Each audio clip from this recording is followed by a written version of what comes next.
खुरम भाई, कोई core committee के पास सवाए पाबंदियां लगाने के मीडिया चैनल्स और एंकर्स के ऊपर और भी कोई काम है? कोई सोचे, कोई क्रिएटिव सोच सोचे कि कोई रिकंसिडर कर रहा है पॉलिसी को। कभी चीज़ें गलत भी हो जाती हैं। हम तो आपके हमदर्द हैं इस लिहाज से, आप पाकिस्तान की पॉपुलर तरीन पार्टी हैं, आपको अच्छा मशवरा ही देंगे चाहे आपकी तबीयत में गिराएं गुजरे।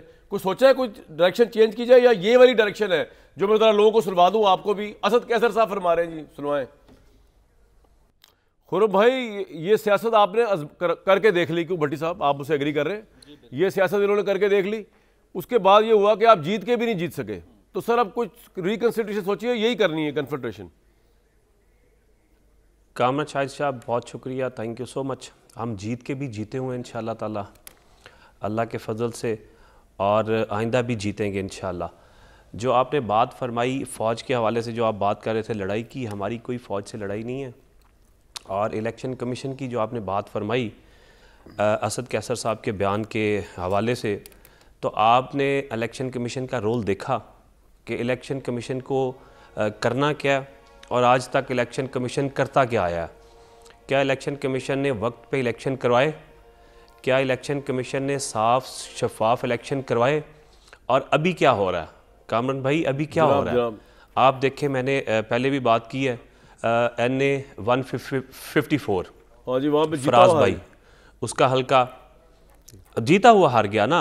आज का एक रिजल्ट आया हमारा NA 81 राना बिलाल एजाज साहब, जिनकी बड़ी वाज़ेह बढ़तरी थी, आज रिकाउंटिंग में उनको हरा दिया गया। ठीक, अब देखें कि उनकी अवेलेबिलिटी थी। आज सेनेट का कौमी असम्बली में इलेक्शन था, बिलाल साहब तो अवेलेबल ही नहीं थे, और फिर उनको कोई नोटिस नहीं भेजा गया उनको। उन्होंने तो अपने मुखालफिन की, उन्होंने कहा मैंने उनकी फेसबुक से देखा जी रिकाउंटिंग का ये सिलसिला चल रहा है।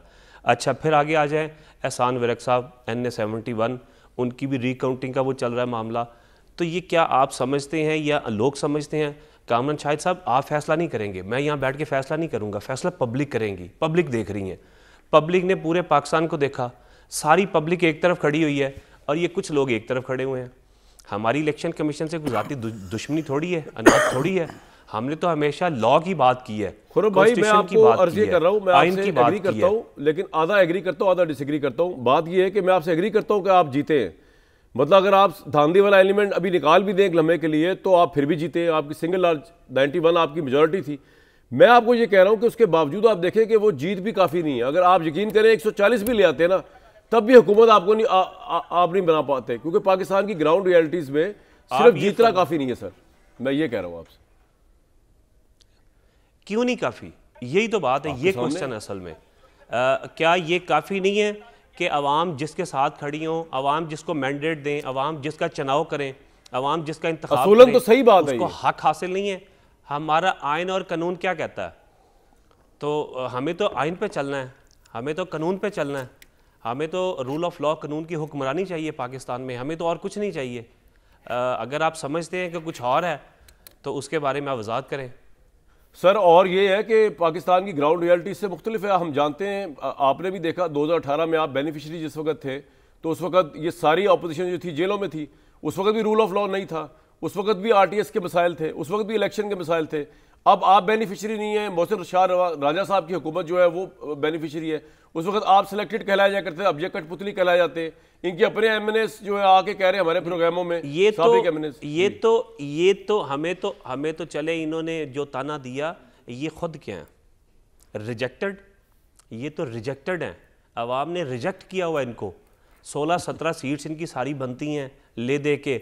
अगर वो भी खान साहब बाहर होते, हमारा बल्ले का निशान होता, हमें आज़ादाना मुनसफाना तौर पर इलेक्शन लड़ने दिया जाता, तो मैं समझता हूँ कि ये तारीख का 2024 का 8 फरवरी का वो वाहिद इलेक्शन होता कि जिसकी आइंदा जब तक के लिए भी दुनिया रहती, पाकिस्तान में इसकी मिसाल दी जाती कि मैं तुम्हें इस तरह इलेक्शन हरवाऊँगा। आप देखें कि हमारे घर तोड़े गए, हमें इन्होंने उस तरह से कैंपेन में नहीं जाने दिया गया, सारी बातें, सारी वो मतलब ये किसी के डकी छुपी नहीं, सारा सब कुछ जानता है। शायद कुछ उम्मीदवारान हमारे बिल्कुल हलकों में छोड़ के शायद अपने ज़िले में भी ना हो, लेकिन वो वाज़ेह अक्सरियत से जीते। ये इलेक्शन था, मैं ये समझता हूँ कि इमरान खान के उम्मीदवार का इलेक्शन था और ये इलेक्शन नवाज शरीफ के उम्मीदवार का था। ठीक है सर, आपका पॉइंट आ गया। समझता हूँ ये बाला मेरे नजदीक जो इलेक्शन का रिजल्ट ट्रांसलेट ना हो इनटू पावर, तो उस इलेक्शन का रिजल्ट जीत के भी आपकी जीत बेमायनी है। लेकिन आप फिलोसॉफिकली सही बात कर रहे हैं, आप इखलाकी तौर पे भी सही बात कर रहे हैं। मुझे अगर इजाजत दें तो मैं राजा साहब से भी बात बेईमानी कतई नहीं है, बेईमानी कतई नहीं है। मैं नहीं समझता कि ठीक है सर, आपका मेरा डिसएग्रीमेंट है इस पे।